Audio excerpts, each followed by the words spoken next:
आप सभी का स्वागत है सीयूईटी बीएचयू में। आज हम लोग बात करने वाले हैं सीयूईटी पीजी एलएलबी के बारे में।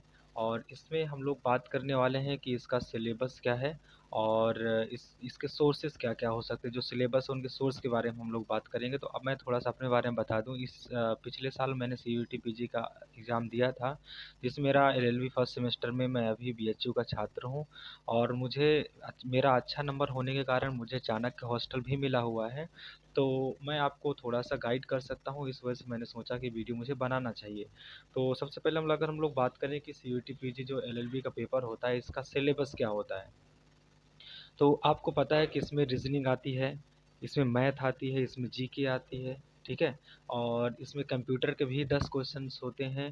कंप्यूटर के बाद आप आगे जाएंगे तो इसमें आपको मिलेगा करंट अफेयर्स। तो अगर इन सब की बात करें, तो अगर हम मेनली रीजनिंग की बात करें, तो रीजनिंग के लिए आपको जाना चाहिए मेनली जो एजम्पशन बेस्ड क्वेश्चन होते हैं उन पर जाना चाहिए। और बेसिकली अगर अल्फ़ाबेट सीरीज़ के बारे में अगर आप सुने हो तो वो क्वेश्चन ज़्यादा आते हैं।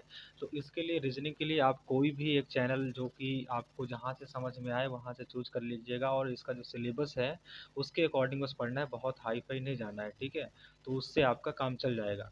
अगर बेसिकली मैथ की बात करें, तो मैथ जो इसमें क्वेश्चंस आते हैं वो भी 15-20 क्वेश्चंस होते हैं। मैथ भी इंपॉर्टेंट होता है, जिसके मैथ अच्छा होता है वो भी इसमें अप्रोच अच्छा कर पाता है। ठीक है।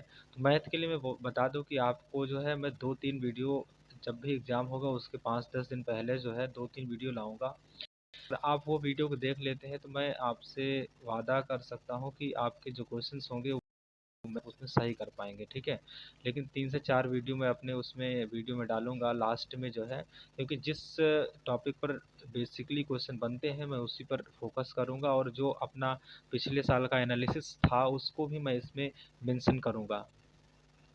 इसके बाद अगर हम लोग बात करते हैं रीजनिंग की बात करें, तो रीजनिंग में हमको एजम्पशन जो तर्क वाले क्वेश्चंस होते हैं उन पे ज़्यादा फोकस करना है, क्योंकि ये लॉ का पेपर है और लॉ के पेपर में आपको पता है कि लॉजिकल माइंड आपके वहाँ खोजते हैं, तो लॉजिकल चीज़ें आपको पता होनी चाहिए। ठीक है। फिर इसके बाद अगर हम लोग बात करें जीके की, तो जीके में पॉलिटी, हिस्ट्री, ज्योग्राफी, इकोनॉमिक्स ये आ जाता है। तो जीके में अगर आपको फोकस करना होगा, देखिए कहने की बात है कि पॉलिटी बहुत क्वेश्चंस आते हैं। 2 से 3 क्वेश्चन आपको पॉलिटी के मिलेंगे, बहुत ज़्यादा क्वेश्चंस नहीं मिलेंगे। ठीक है। इकोनॉमी के भी 1 से 2 क्वेश्चन मिलेंगे, ज्योग्राफी के भी 3 से 4 क्वेश्चन मिलेंगे और हिस्ट्री के भी 1 से 2 क्वेश्चन मिलेंगे।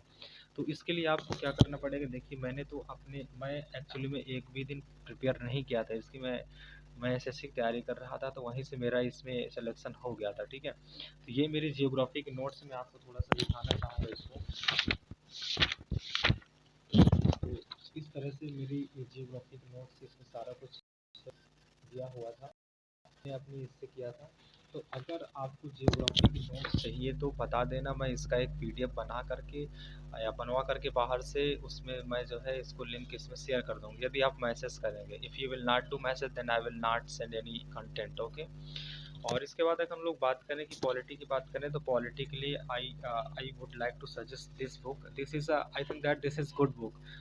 This is Drishti book, the vision, भारतीय संविधान एंड राज्य व्यवस्था। If you will focus only some chapters which is important for your examination, law examinations, entrance examination, you can you can go through this book. And I think that this book is very important for your law entrance examination. So you can go through this book. You can buy this purchase this book from any website or offline also. ठीक है। और जो मैं math के लिए आपको book suggest करने वाला हूँ, मैथ के लिए कुछ भी आप थोड़ा बहुत जो भी अपना बेसिक है वो आप क्लियर कर लीजिए। बेसिक क्लियर करने के बाद I will share this book as video form. And after seeing this, after watching this video, I think that you would have sufficient content, and you can get good marks in math in your examination. Okay. And इसके बाद अगर हम लोग बात करें current affairs की, I think that current affairs is most important for this entrance examination. If you will focus your current affairs at last 6 months, then this will be good for your marks. Because if you will focus your current affairs, then you can get maximum marks and you can approach good marks. And this is also important.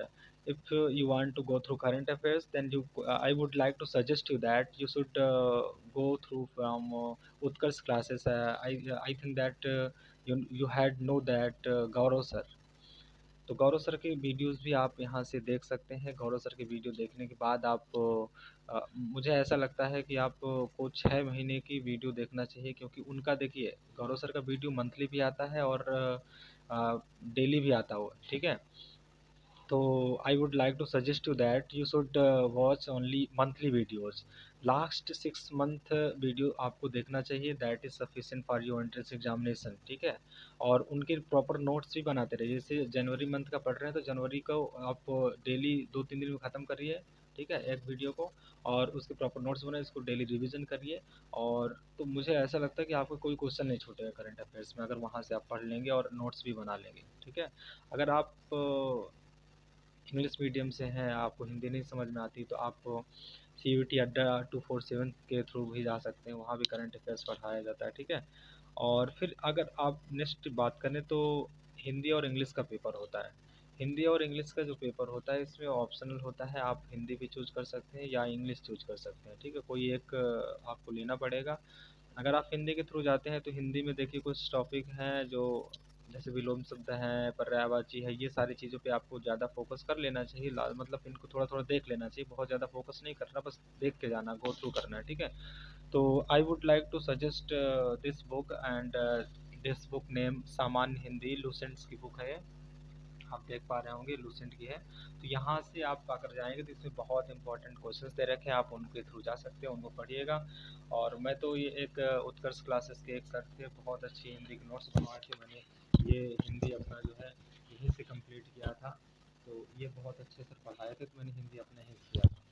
फिर mainly computer की अगर बात करें तो आई think that computer important play most important role in this examination, because when I went for this examination, I didn't study computer, and when I came up after examination hall, then I realized that if we had